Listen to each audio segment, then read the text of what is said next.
எடப்பாடி பழனிசாமி இல்லத்தில் எஸ்.பி. வேலுமணி மற்றும் அவரது ஆதரவு எம்எல்ஏக்கள் எல்லாருமே எடப்பாடி பழனிசாமி இல்லத்தில் சந்தித்து மன்னிப்பு கடிதம் கொடுத்து மீண்டும் தங்களை எடப்பாடி பழனிசாமியுடைய ஆதரவாளர்களாக இணைத்துக் கொண்டார்கள். அந்த புகைப்படமும் தற்போது நம்ம திரையில பார்க்கிறோம்.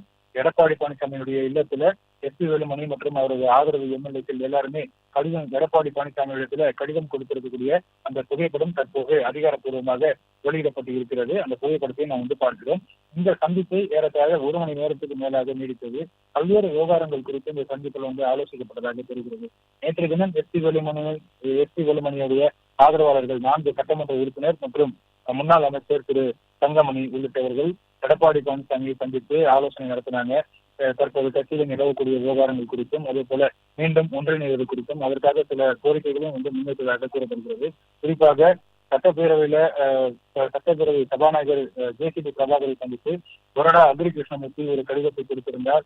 சட்டப்பேரவை அதிமுகவுடைய கொறடா உத்தரவை மீறி செயல்பட்டதாக இருக்கக்கூடிய அந்த 25 எம்எல்ஏக்கள் மீது உரிய நடவடிக்கை எடுக்க வேண்டும், சட்டத்துக்கு உட்பட்டு உரிய நடவடிக்கை எடுக்க வேண்டும், அவர்கள் மீது கட்சி காவல் தடை சட்டத்தின் கீழ் நடவடிக்கை எடுக்க வேண்டும் என்று கடிதம் கொடுத்திருந்தார்.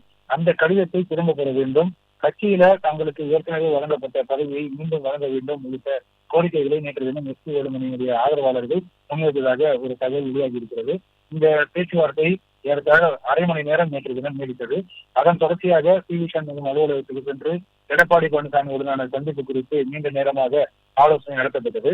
அதன் தொடர்ச்சியாக இன்று காலை மீண்டும் எம்.ஆர்.டி. நகர்ல சி.வி. சண்முகம் அவருடைய அலுவலகத்துல எஸ்.பி. வேலுமணி மற்றும் காமராஜ், டாக்டர் விஜயபாஸ்கர், ஜே.சி.டி. ஜே.சி. வீரமணி உள்ளிட்ட முக்கிய நிர்வாகிகள் எல்லாருமே ஒன்று கூடி ஆலோசனை நடத்தினாங்க.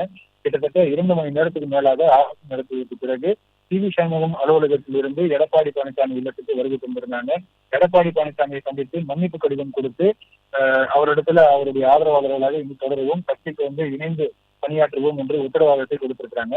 அதன் தொடர்ச்சியாக தற்போது சபாநாயகரை சந்திப்பதற்காக தலைமைச் செயலகத்துக்கு சென்றிருக்கிறாங்க. சபாநாயகர் அறையில எஸ்.பி. வேலுமணி மற்றும் அவரது ஆதரவு எம்எல்ஏக்கள் எல்லாருமே அமர்ந்திருக்கக்கூடிய காட்சிகளை பார்க்கிறோம். அதே போல எடப்பாடி பழனிசாமி மற்றும் அவரால் கட்சியினுடைய கொறடாவாக முன்மொழியப்பட்ட அக்ரி கிருஷ்ணமூர்த்தி மற்றும் அவருடைய ஆதரவு மாவட்ட செயலாளர்கள் சேலம் இளங்கோவன், ஆர்.பி. உதயகுமார் உள்ளிட்ட மாவட்ட செயலாளர்கள், சட்டமன்ற உறுப்பினர் தலவாய் சந்திரம் உள்ளிட்ட நிர்வாகிகள் எல்லாருமே ஒன்று கூடி சபாநாயகர் அறையில இருப்பதை பார்க்கிறோம்.